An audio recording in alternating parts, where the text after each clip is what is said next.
وہ عورت نفس کی لذت کے پیچھے بھاگتی ہے جن کے شوہر ان کو لذت سے محروم رکھتے ہیں۔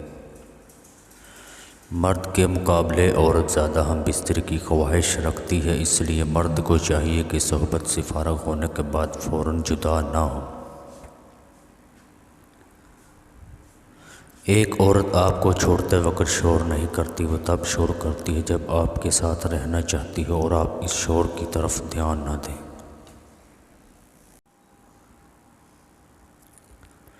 جب تک اس دنیا میں مرد کا وجود ہے تب تک دنیا کی سب سے خوبصورت مخلوق عورت ہے۔ آپ کان کھول کر سن لیجئے کہ مرد کی جنسی تسکین کر دینے سے حق ادا نہیں ہو جاتا۔ عورت کے قانون کے مطابق اگر تم اس سے محبت کرتے ہو تو اس زمین کی باقی ساری عورتوں سے تمہیں لازمی نفرت کرنا ہوگی۔ جو عورتیں مرد کو جنسی تسکین پانے کے بعد اپنے آپ کو مرد کی دولت کا حصہ دار سمجھنے لگتی ہیں، ان میں اور طوائفوں میں آخر فرق کیا ہے؟ محبت کا تقاضا ہے کہ پچھلی محبت کا ذکر دوسری محبت سے نہ کیا جائے اور نہ ہی اسے یاد کیا جائے جس سے محبوب کو تکلیف ہو۔ اب عشق کا دوسرا نام جسم کو چومنا۔ لوگ ہمارے لیے اندر ہمارا دکھ تلاش نہیں کرتے، ان کو اس تماشے کی کھوج ہوتی ہے جو ہمارے ساتھ ہوا ہو۔ جب بھی کوئی آدمی عورت سے دوستی کا دعویٰ کرتا ہے تو اس کے دل کے کسی کونے میں اس کے ساتھ سونے کی خواہش بھی ہو جاتی ہے۔ عورت اور مرد کی دوستی شروع ہوتی ہے حسن کی وجہ سے، ہاں بالکل، پھر وہی حسن بہکا دیتی ہے دونوں کو، دونوں ہی بہکے تب بات بنتی ہے۔ اگر ایسا ہے تو پھر دونوں کی دوستی ٹوٹ جائے گی، مگر مرد کی عورت کے ساتھ سونے کی خواہش کبھی نہیں مرتی، چاہے کہانی کا اختتام ہی کیوں نہ ہو جائے۔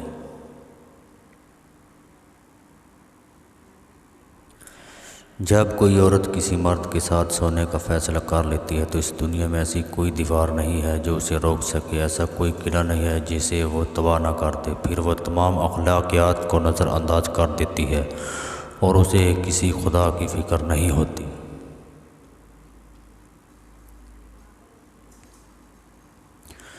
جو مرد رات کو دیر سے گھر آتے ہیں اور عورت کو وقت نہیں دیتے اور نہ ہی ہم بستر کے لیے بیوی کو بستر پہ نہیں بولتے تو اس کا مطلب ہے کہ اس کی زندگی میں کوئی اور عورت لازمی ہے۔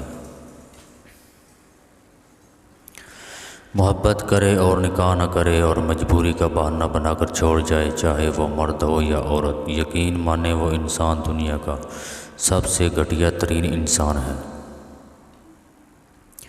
ساری خواہشوں کا پورا ہو جانا کوئی کمال نہیں، کچھ ادھوری خواہشیں بھی جینے کا مزہ دیتی ہیں۔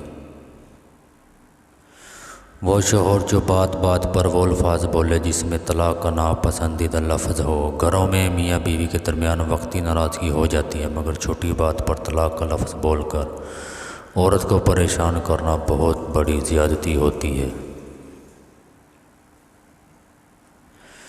کسی کی بیٹی کو اتنی ہی تکلیف دو جتنی اپنی بیٹی کے لیے سہ سکو، ورنہ دنیا گول کیوں ہے، اللہ تعالیٰ سمجھا دیں گے۔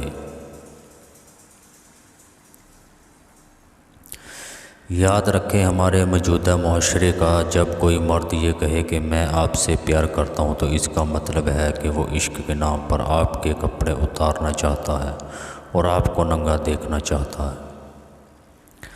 اگر 10 مردوں کے برابر طاقت پانا چاہتے ہو تو یہ 3 کام لازمی کرنا۔ اگر 10 مردوں کے برابر طاقت چاہیے تو ہم بستر سے پہلے اپنے نفس کی مختلف قسم کے تیلوں سے مالش کیا کرو، اس آپ کا نفس تر و تازہ اور ٹائٹ رہے گا، نفس کی رگیں مضبوط اور طاقتور ہوں گی اور نفس سائز میں بڑھ جاتا ہے اور نفس کے مسلز انتہائی مضبوط اور طاقتور ہو جاتے ہیں جو نفس کی گھنٹوں تک اکڑا کر رکھتے ہیں۔ 3 قسم کے تیل لگا کر نفس کی مالش کرنا انتہائی مفید ہوتا ہے۔ نمبر 1 سونف کا تیل، نمبر 2 سرسوں کا تیل اور نمبر 3 پر ہے زیتون کا تیل۔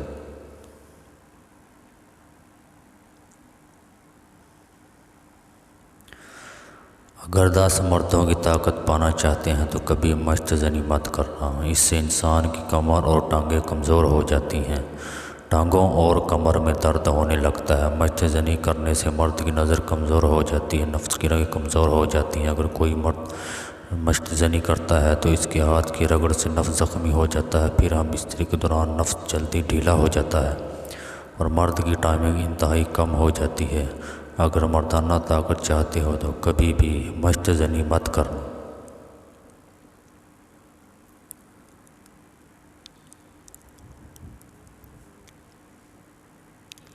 اگر 10 مردوں کی طاقت چاہتے ہو تو ہم بستری میں میانہ روی اختیار کرو۔ اگر کوئی مرد روزانہ 3 مرتبہ بستری کر سکتا ہے تو اسے چاہیے کہ 1 مرتبہ بستری کرے۔ اگر کوئی مرد 1 مرتبہ بستری کر سکتا ہے تو اسے چاہیے کہ 1 دن چھوڑ کر کرے، اور اگر عورت 5 منٹ میں فارغ ہو کر ٹھنڈی ہو جاتی ہے تو مرد کو چاہیے کہ 5 منٹ ہم بستری کرے، اس سے زیادہ نہ کرے، کیونکہ اس سے مرد کی طاقت پھر ختم ہو جاتی ہے۔